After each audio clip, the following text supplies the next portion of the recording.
y recibir así a Germán y a Sebastián para hablar de nuestra columna de inclusión. Muy buenas noches, chicos. Hola, ¿Qué tal están? Bien, ¿Todo bien? Bien. Bueno, Todo me alegro. Vamos a tratar hoy el síndrome de Asperger Sí. y me gustaría en principio comenzar con una breve reseña ya que mañana es el Día Internacional. ¿Es así, Sebastián? Sí, es así, Marilina. Mañana se conmemora el nacimiento de Hans Asperger, que fue un pediatra austríaco que fue quien descubrió este trastorno, si bien él no le dio el nombre.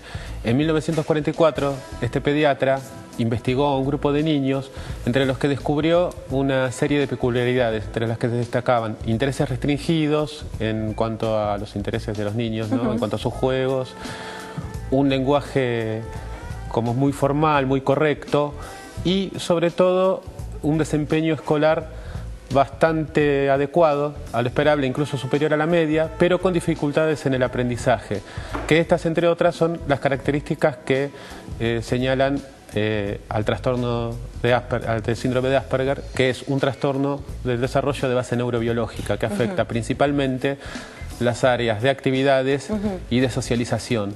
El nombre de síndrome de Asperger no surgió hasta 1981, cuando la doctora Lorna Wing historizó los descubrimientos de Asperger y le dio el nombre en honor a él.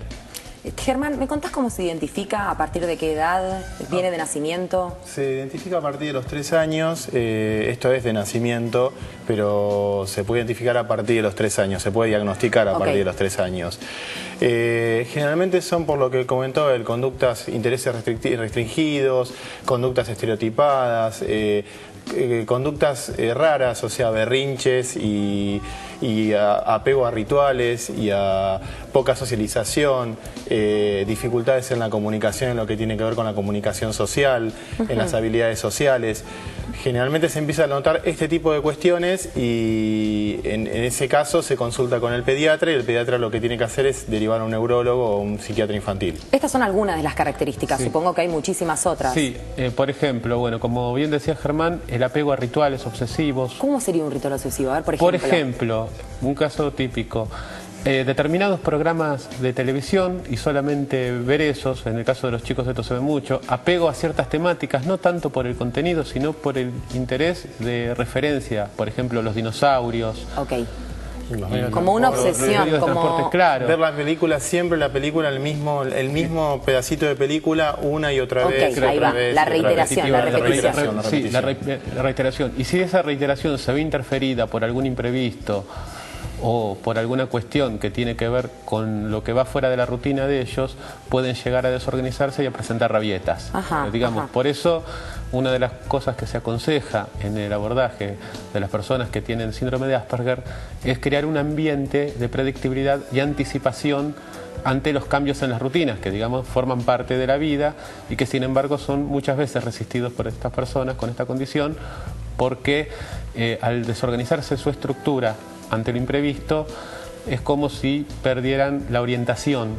Pero es una estructura que ellos van generando a medida que van pasando los días y con la adaptación que le va dando la familia. Sí, en realidad la estructura que arman es una defensa ante la angustia que les produce el no poder anticiparse a las situaciones de la vida. La vida es un constante cambio y al no poder anticiparse necesitan armar rituales para poder transitar estos cambios. ¿Sí?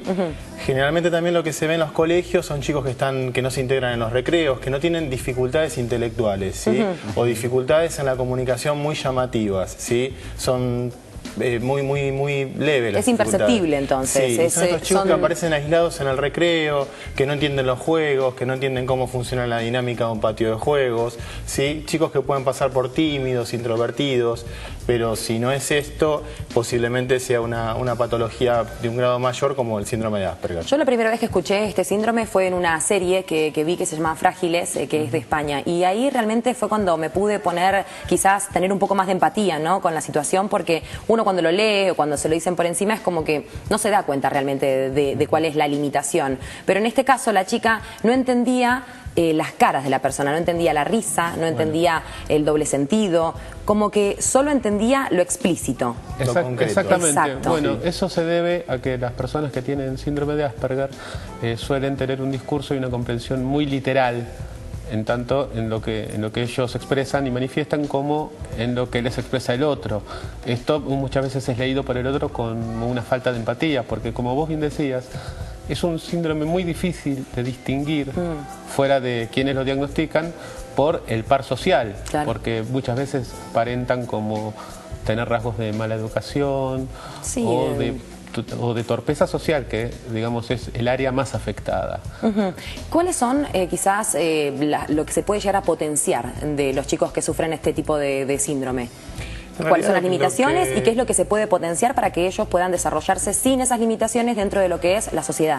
En las limitaciones lo que hay que hacer son estrategias de apoyo, ¿sí? Uno trabaja por la inclusión, entonces si están en un colegio común integrados, es trabajar, apoyarlos en toda la dificultad que tienen, habilidades sociales, por ahí se trabaja en cómo pueden integrarse en el recreo, cómo uno se integra a jugar con los compañeros, cómo uno hace para entender la dinámica de los juegos y entender también las caras, las emociones, los gestos. La gran habilidad que tienen generalmente este tipo de pacientes es en todas las actividades que son estructuradas. Generalmente no suelen tener dificultades en matemática y sí por ahí en lo que tiene que ver con la expresión escrita o con las cuestiones más creativas como literatura, lengua, ¿sí? Física tampoco suelen tener dificultades, ¿sí? Entonces, y en todas las actividades estructuradas, son generalmente personas que no tienen problemas para trabajar en archivos, en bibliotecas, para ordenar y para estructurar el ambiente. Esa es una potencialidad. La potencialidad entonces es la estructura, sí, el orden. Y otra potencialidad también es su memoria. Tienen una memoria idética, casi fotográfica, de cosas que han visto o leído alguna vez, una sola vez por ahí, y pueden llegar a recitar de memoria exactamente datos que leyeron, sobre todo datos que contengan estadísticas, que contengan datos que por ahí no les resultan significativos desde el gusto, ¿me entendés? Sino desde tener el dato. Tener el dato, sí. Por ahí, agarrarse claro, de ese dato y manejarse con eso. Y por eso también otra estrategia de intervención es usar mucho la apoyatura visual. Eso está fantástico porque realmente es lo que más van a capturar entonces. Sí. Son diferentes ejercicios que se están realizando y que bueno, que se trabajan también en este tipo de espacios, ¿no? Espacios de inclusión y de lo que es desarrollo social, que por eso contamos con la columna para interiorizarnos un poquito más en un montón de síndromes y diferentes acepciones que hacen a la sociedad, ¿no? Gracias, Germán. Gracias, Sebastián. Nos vemos el próximo miércoles. Nos vemos el próximo miércoles. Muchas gracias por venir.